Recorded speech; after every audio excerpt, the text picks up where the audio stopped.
2021년 한국의 KF-21 전투기가 시험 비행을 더불어 전투기의 개발 완료 시기에 도달한 것에 비해 자칭 6세대급 스텔스 전투기를 꿈꾸는 일본의 F3 전투기는 개발 사업의 시작부터 실패 위기고 가면 갈수록 미래가 보이지 않는 파탄 사업으로 등극해버리니 참다 못한 일본의 무기 전문가가 분노하며 칼럼을 작성해 충격적인 발언들을 내뱉기 시작했습니다. 정보지식 반응 채널 대고구려 제공, 구독과 알림 설정 진심으로 감사드립니다. 이제는 더 이상 한국의 KF-21 전투기처럼 독자적인 전투기 개발이 일본에서는 불가능한 이유. 일본의 F3 전투기 개발은 근거 없는 자존심에 불과하며 시간을 허송세월 보내는 동안 전투기 개발을 위한 항공기술 축적이라는 가장 기초적인 방안도 전부 놓쳤다. 자민당과 일본 방위성에 근거 없는 자만심으로 전투기 산업과 항공자위대는 괴멸 상태에 도달했다. 일본 방위성이 수천억 엔을 헛되이 뿌려도 일본이 최첨단 전투기를 개발할 능력은 생기지 않는다. 문제가 발생한 이유는 생각외로 간단하다. 고위층과 자위대 수뇌부들은 일본이 보유한 항공기술을 미국과 동급 수준이라고 생각하기 때문이다. 가진 욕심은 세계 1위의 전투기지만 F3 전투기처럼 6세대라는 상상 속의 전투기를 억지로 개발할 능력이 있다고 믿는 것은 이른바 테크노 내셔널리즘 망상을 가지고 있는 일본의 기묘한 자존심일 뿐이다. 모두가 후회한다. 과거로 돌아가 수준에 알맞는 4세대 전투기를 개발해야 했었다.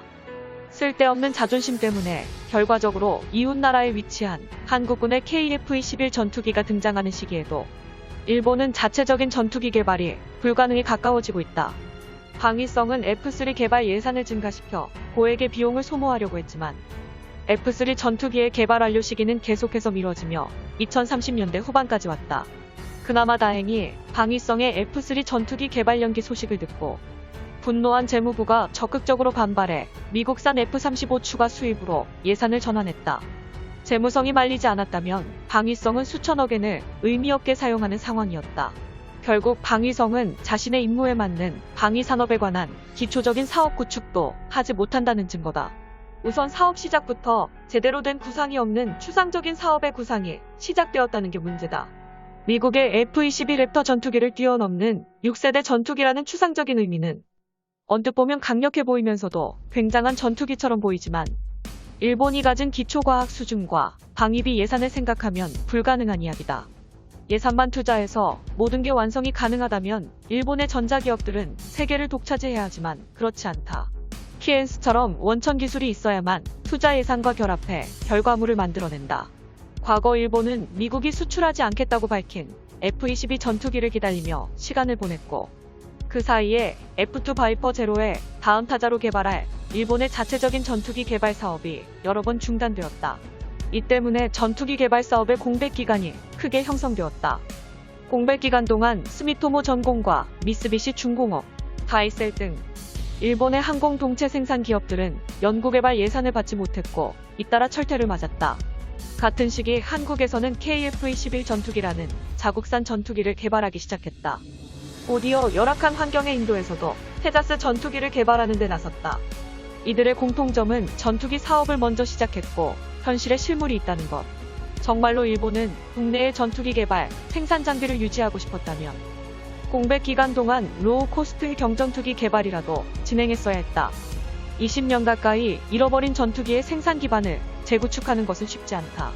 준비가 안 되어 있는데 6세대라는 일본산 F3 스텔스 전투기 개발과 최첨단 미국 전투기 도입이라는 이율배반적 두 마리 토끼를 잡으려다 보기 흉하게 실패해버렸다.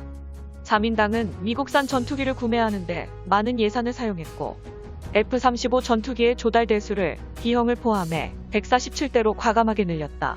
5조 엔의 빠듯한 방위성의 예산 대비 너무 많은 수의 F-35 전투기는 유지비가 감당이 안 된다는 단점도 있다. 그러나 스가 내각의 기대와는 다르게 F-3 전투기 개발에 도움을 줄 미국의 전투기 기술 이전은 전혀 없었다. 일본의 F-35 전투기 조립마저도 단순한 최종 조립이다. 일본이 담당해야 할 핵심 컴포넌트의 제조도 거의 없다. 전투기 기술 이전은 전혀 없고 높은 초도비와 높은 조달 단가를 물게 됐을 뿐이다. 일본이 147대나 수입한 F-35 전투기의 독자적인 개수도 허용되지 않는 문제는 가장 치명적이다. 방위성은 일본산 공대함 미사일을 개발하고 공대지 미사일도 개발하려는 방향을 견지하고 있지만 항공자위대의 F-35 전투기에는 일본산 무기를 사용할 수 없다. 실제로 항공자위대는 F-35 전투기에 탑재할 많은 수량의 대공미사일과 대함미사일을 수입한다. F-35 전투기의 서플라이 체인은 복잡하고 F-35 전투기에 탑재할 수 있는 미사일은 한정되어 있다. 일본이 독자적으로 전투기 탑재용 미사일을 개발해도 항공자위대의 최신형 전투기에 사용조차 하지 못한다. 미국은 더욱 많은 이윤을 요구하고 있고 일본산 미사일을 탑재하는 방식을 미국 정부가 순순히 인정하는 수준은 영원히 없다고 봐도 무방하다. 결론은 원점으로 회귀한다. 미국산 전투기에 종속되지 않기 위해서 일본에는 일본산 미사일을 사용할 자국화 전투기가 반드시 필요하다. 구체적인 성능을 상관할 여유는 없다.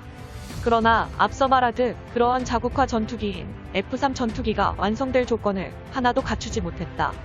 시간은 지나고 노후화된 F-2 바이퍼 제로와 F-15J 전투기는 2030년대 초반에 퇴역할 계획을 세우고 있다. 지금이라도 스가 내각은 미쓰비시 중공업을 개발 주체로 한 가와사키 중공업과 스바루, 도시바 후지츠에 인원과 예산을 보강하고 수준에 맞는 합리적인 성능을 추구해 계획부터 전면 수정해야만 한다. 새로운 시나리오가 없으면 세금은 낭비되며 6세대 F-3 전투기라는 막연한 요구는 절대로 이루어지지 않는다. 스레드 내용의 군사 칼럼을 읽어본 일본 네티즌들은 F-3 전투기의 실체에 절망하며 충격을 받았습니다. 일본 커뮤니티 뉴스 속보 플러스 스레드에 올라온 일본 네티즌들의 댓글 반응을 번역해봤습니다. 10년 전에 일본은 전투기를 단독 개발할 수 있다고 자신있게 생각했는데 다른 방향으로 자신있게 침몰했잖아. 고위층들의 머릿속은 꽃밭뿐인 게 분명하다. 머리에 꽃밭 달린 고위층들은 어떻게 수습할 거야? 시민들의 소득세는 아까우니까 놈들이 가진 비자금이라도 투입해봐. 혹시 몰라 전투기 형태의 RC 비행기라도 만들지? F-3 전투기 사업을 실패해도 전혀 상관하지 않는다. 일본은 한국보다 멀리 4세대 전투기를 목표로 하고 다른 국가들보다 3세대 앞서 기술을 연구하니까 문제없어. 실패해도 기술을 쌓게 되는 거야. F-3 전투기의 사업이 어려워진 것은 사실이지만 한국의 KF-21 전투기 따위와 비교하는 행동은 절대로 그만둬. 일본과 한국의 기술적 차이도 엄청나고 KF-21 전투기가 20대 정도는 있어야 F-3 전투기 한 대를 격추시킨다고 한국산 전투기는 상대가 되지 않는구나. 좋은 품질의 판타지 소설이네. 아무도 F-3 전투기에 기대하지 않았기 때문에 아무도 당신 말에 반박하지 않을 거야. 무시해버린다. 지금 가지고 있는 F-2 전투기에 신형 미사일만 장착해버리면 한국산 날조 성능의 전투기는 순식간에 추락해버리는데 새로운 전투기 개발 자체가 필요 없지. 최첨단 AI나 위급한 백신조차 만들지 못하는 일본의 6세대 전투기라니 사망 플래그 좀 그만 세우고 현실을 봐라. 한국의 KF-21 전투기 개발 소식에 더욱 초조해하는 일본 네티즌들. F-3 전투기의 개발 소식마저도 절망에 가까운 현실에 일본의 군사 칼럼이 망연자실한 일본의 현실을 발언했습니다. 일본이 자아도취에 취해 있는 동안 한국은 일본과 초격차를 벌이며 완벽히 참교육해버릴 고성능의 KF-21 전투기 제작에 집중해야 합니다. 영상의 정보가 유익하셨다면 채널명 대고구려제고 구독과 알림 설정 진심으로 감사드립니다.